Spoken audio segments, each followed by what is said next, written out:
Maganda nga akong nakatulog pero ang aga ko pa ding nagising parang namahayata ako. Namahay sa sariling pamamahay.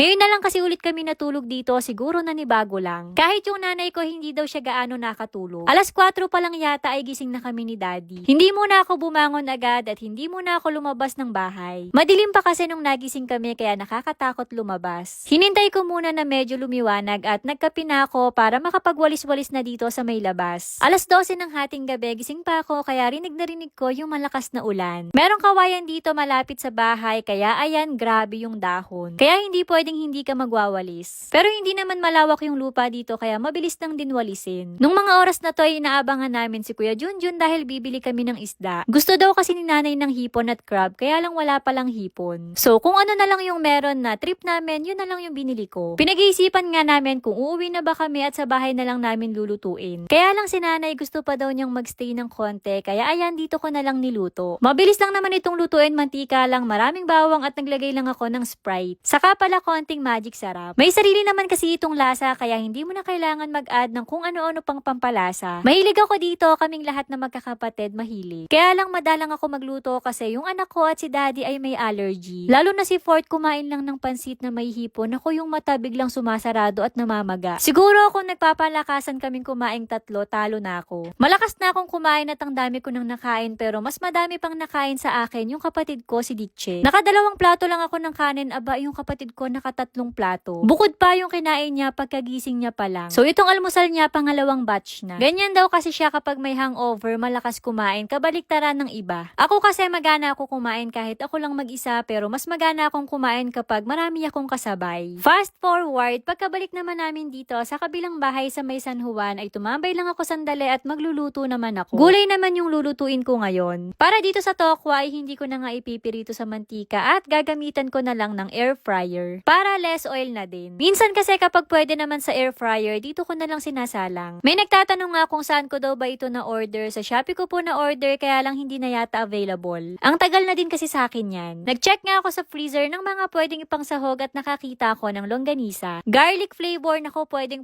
ipang sahog. Parang yung biyanan ko pa ata yung nagpadala nun. Nainggit nga si Daddy at nanghingi din ng konti para isahog kasi magluluto din siya ng gulay. Una niyang pinirito yung sahog, then sinet aside muna at next naman ay bawang at sibuyas. Gisa-gisa lang at kung sa tingin nyo okay na yung bawang, pwede nyo nang paghalu-haluin. Puro karne kasi yung kinain namin sa may tartaro, kaya ito, cravings namin ay gulay. Madalas kaming kumain ng gulay para yung mga bata ay nakakakain din ng gulay. Naisip ko lang parang mas okay at mas masarap kung yung crab kahapon yung isasahog dito. Kaya lang hindi naman makakakain ng Kuya Fort at ang Daddy. Anyway, pagkalagay naman ng sitaw ito at naglagay na siya ng asin, paminta at liquid seasoning. At ang isa sa magpapasarap talaga dito ay chicharon. Para mabilis na lumambot ito at naglagay na siya ng pangalawang piga ng gata. Inuna niyang ilagay yung sitaw kasi gusto namin sa sitaw ay yung lamog. Si Fort kasi ang gusto niya malambot. Lagi niyang request adobong sitaw. Habang nagluluto ang Daddy ito at makikisabay na din ako. Sobrang dali lang naman itong lulutuin ko mga mare. Kayang-kaya ng kahit na sino. Kahit hindi ka magaling magluto o marunong magluto, maluluto at maluluto mo to kasi gisa-gisa lang. Bawang, sibuyas at kung ano yung gusto nyong isahog. Pwedeng chicken meat, pwedeng pork meat, pwedeng taba, pwedeng chicharon, kayo bahala. Pero ako, ang isasahog ko ay garlic longganisa. Maglalagay na din ako ng asin at ng paminta. Hayaan lang natin na maluto o magisa ng mabuti. Dito muna tayo sa ginataang sitaw at kalabasa. Nung malambot na yung sitaw at kalabasa ito at inilagay na niya yung unang piga ng gata, halos nagkasunod-sunod na yung araw na ang ulam namin ay puro may gata. Palakasan na lang talaga ng loob.